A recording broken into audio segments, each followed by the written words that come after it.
Hey guys, Steebler. Today I gotta look at the Tier 4 French cruiser, the Emile Bertin. I do have Lemon right now, you can see the build on the screen. I also unlocked Rue from the campaign crate that you got from the store.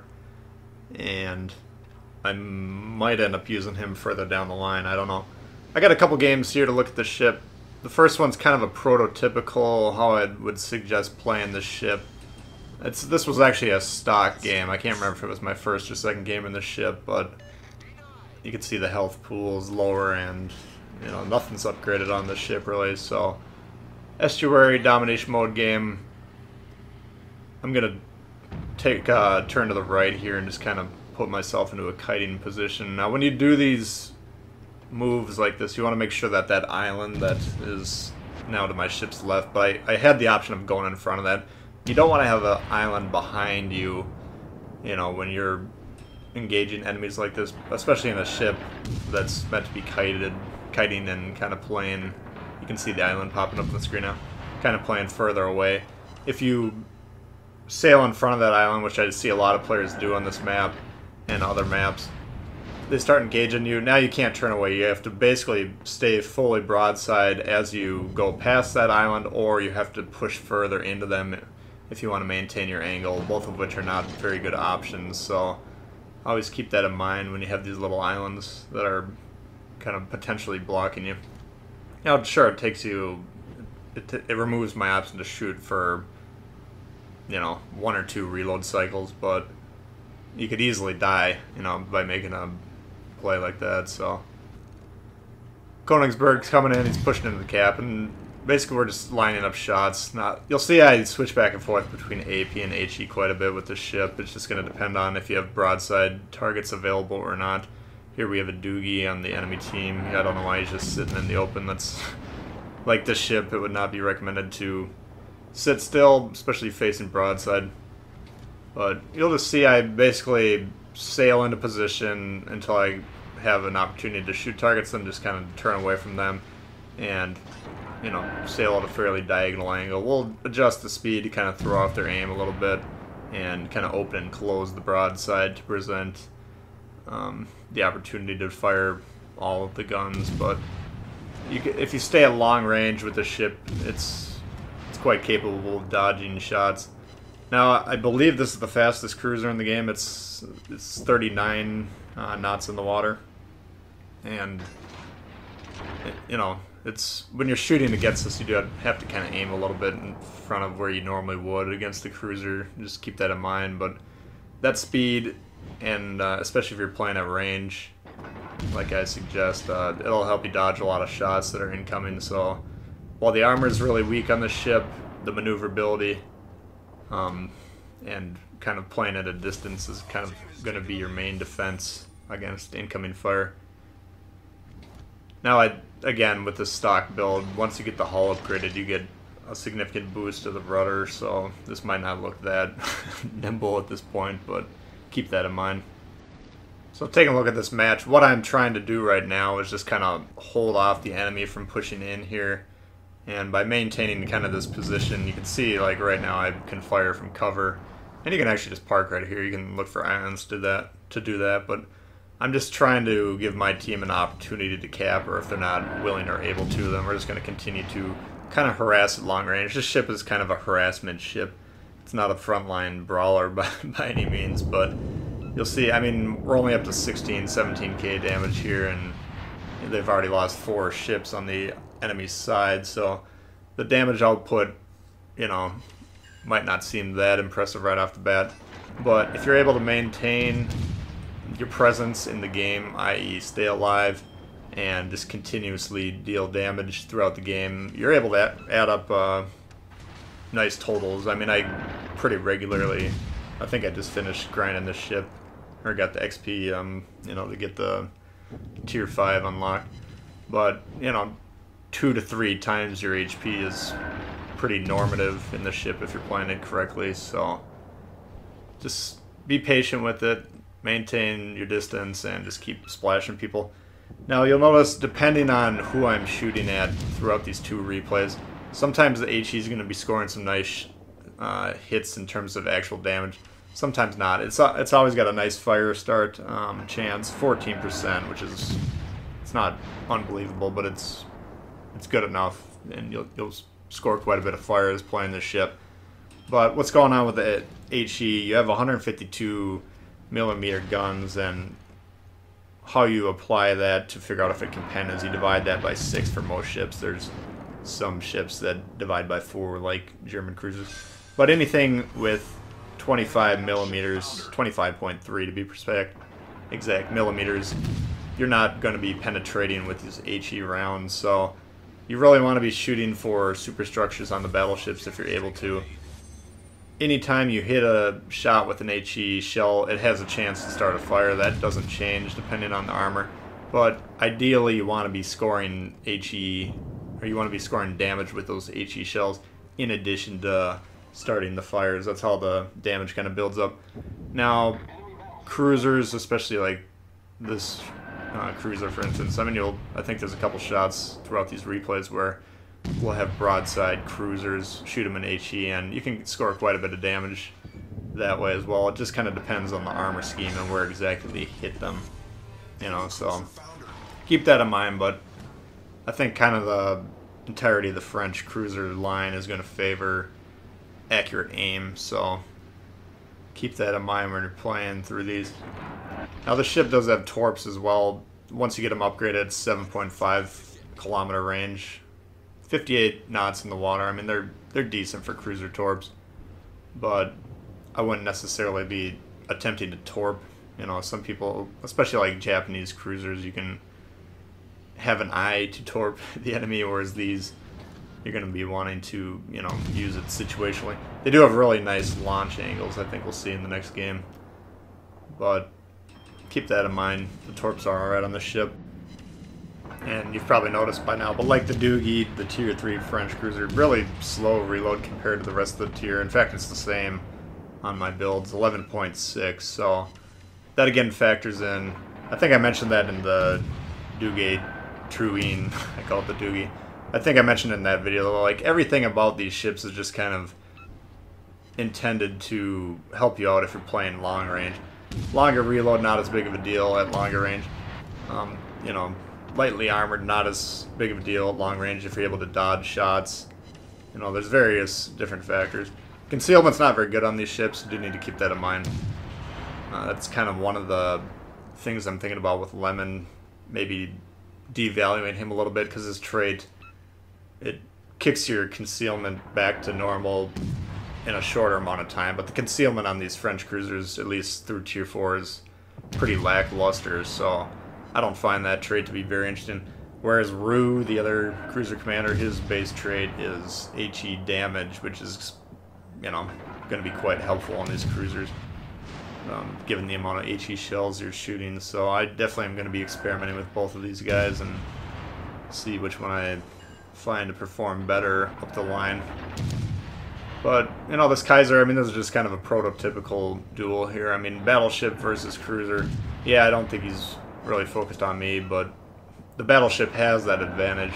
But if you stay at long range like this and just burn him down, I mean, if it was a one-on-one engagement, I wouldn't be afraid of this guy at all. I'd just make sure I'm not getting shot by him and, you know, take my time and keep launching those HE shots. So, you know, so far, I mean, I know some of you guys are further up the line than I am, but I've been enjoying these French cruisers. I think they're pretty effective. But like I said earlier, you just got to be patient with them. I see some people just charging around, kind of going ape with them, and I don't know why. It's just, the entire play style of it is just kind of a patient, long-range harassment. You know, just constantly starting people on fire.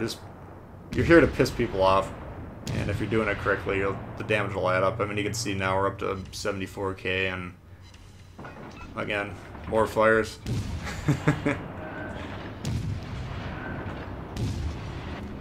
As far as the actual range on the ship, I got 14.9 on my build compared to all my other builds. The next closest is the USN Tier 4 cruisers, 14.7. So the way I have these ships set up, the Emily's got the best range.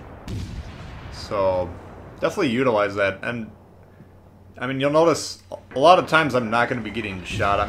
You don't want to be the primary target, so if you're playing at long range and you have someone else on your team, usually most players are going to... they're going to shoot at the person that's closest to them. Either they don't trust their aim or they can't focus on anything outside of their immediate field of view or whatever.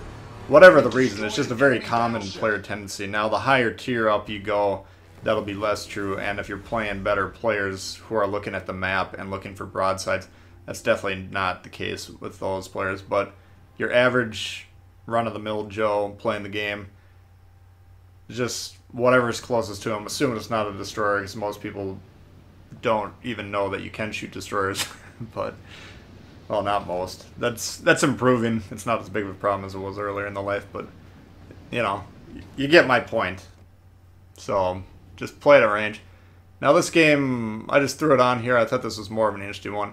This isn't quite as prototypical of a just stay at range and spam HE type of a game. Now, straight doesn't favor that necessarily anyways, because it's kind of a corridor map, which... kind of limits my... I don't tend to like this map a lot. Sometimes you do get interesting games on it though, but sometimes they're just kind of forced, or I don't know what you know what I'm trying to say. Your options are limited, I guess. But here we do have a DeGrasse, which is obviously a tier higher than this. Similar ship, very dangerous. DeGrasse is on my must-kill list. If you see it out there, there's a handful of ships like Marblehead, DeGrasse, Kid, just various ships that are extremely dangerous and should be eliminated, or at least, you know, whittled down to reduce their effectiveness. But you see, he's shooting APM. He's addicted to it, and he's not shooting HE at all. He's got basically the same reload as I do. So if I can switch back and forth between HE and AP, he can do it too.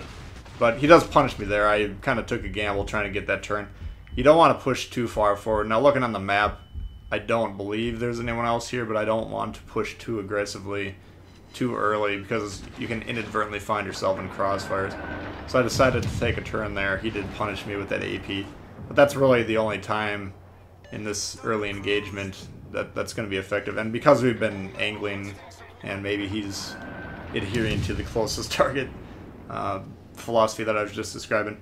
But either way, if you're angling, if you're making yourself hard to deal with for enemies, a lot of times they'll just give up dealing with you. They'll look for something else, especially like battleships. If you're angling your armor properly and they notice someone else that isn't, they're just going to stop dealing with you, and you can still keep popping them with shots. But, you know, just make yourself as hard to deal with as you can. Now here I beached, or I guess it's not quite a beach, I lodged myself in this cliff, hoping that destroyer is going to pop through. I do have a destroyer on my right that I was attempting to support. I figured the Farragut would just push in there and try and wipe him out, so I didn't immediately take action to dislodge from that little cliff or whatever. But now that he's pulling forward, we are going to shoot. I didn't know the back gun was blocked, but that's alright. You know, you want to... the problem with these destroyers, you never know if they're going to be torping, if they're shooting, what have you. And this, by the way, the Farragut can absolutely wreck this ship close range if he wants to load AP and shoot into the side at the waterline. So that's a very dangerous situation. So the name of the game was just deal damage to him as quick as possible. And if we lose, you know, a third of our fire output by hitting that cliff, no big deal. There's no point in waiting for him to pull forward another 10, 20 meters, whatever it is, just to get that. Now here comes the DeGrasse again. We're currently undetected. The ships have to basically be at the complete edge of your range. I did have a little bit of smoke cover here. I was intending to park here and utilize it, but since it's kind of dissipating, I know I can't rely on it. But looking on the map here, we do have a chance to shoot kind of across the map and start popping this Congo here. Now the Congo is a relatively lightly armored battleship. It's kind of a battle cruiser compared to the other tier 4 battleships. So you'll notice these salvos are actually getting that HE damage as well as the fires. And that's what we're kind of looking for. But as soon as this New Mexico pulls into the neighborhood, That's an existential threat to me. I can't stay here at all. So we're just going to gun it into full speed. Start sailing away. I don't know if he's beached or if he's stopped, whatever's going on. He's kind of poking out here, though, so we're going to take some shots as we leave. But, you know, you can see it takes the cruiser a little bit to get up to speed. Well, once it gets kicking, you can put quite a bit of distance in between you and whoever's chasing you. Not that this guy's chasing me, but, I mean, again, it's extremely fast, so use that speed to your advantage. And, you know, I mean, I can't focus on trying to kill this guy. I'm looking at the game. I have been for a little while here. Like, they have 2 caps, we have 1, alright? And they're up on points. Tied in terms of ships, but way too many players are focused on ship count and not points, and not potential points. Right now they have double the potential points because they have 50% more points accruing every 5 seconds than we do. Or double. They have 100% more points accruing every 5 seconds than we do. And that's a major problem, you know. I'm trying to get in a position to support these guys on A. I know they have a couple ships over here, and my team is obviously not inclined to do anything about it. So we need to aggressively push over here. Do get a shot on the T-22.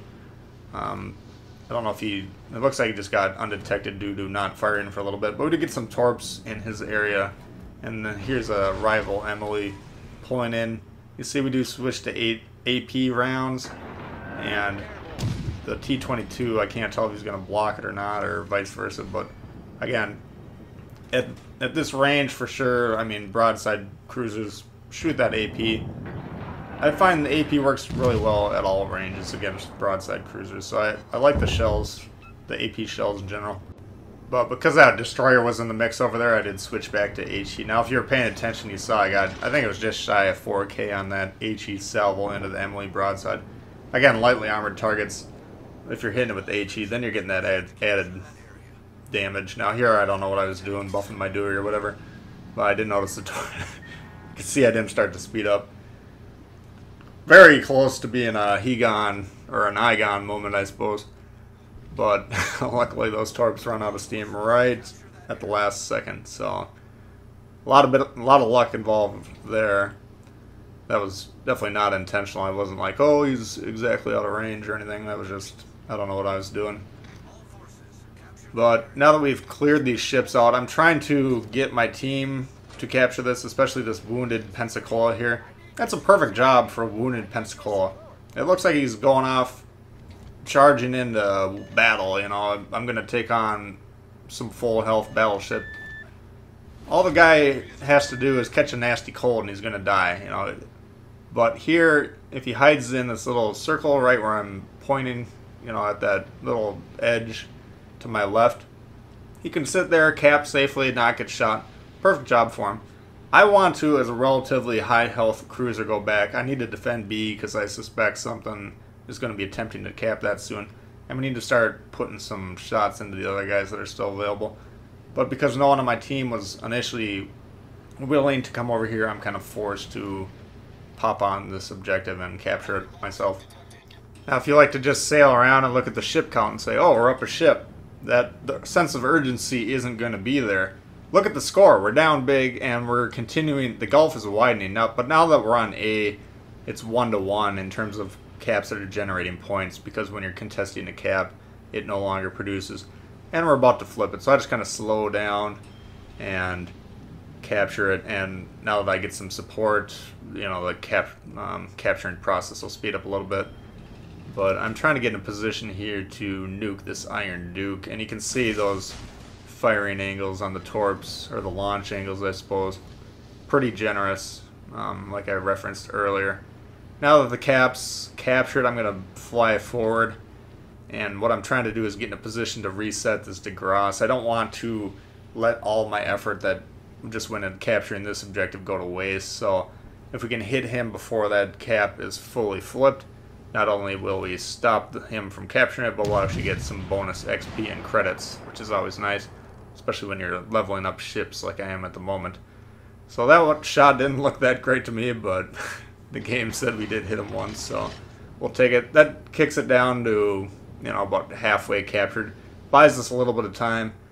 Looks like the Iron Duke evaded the torps.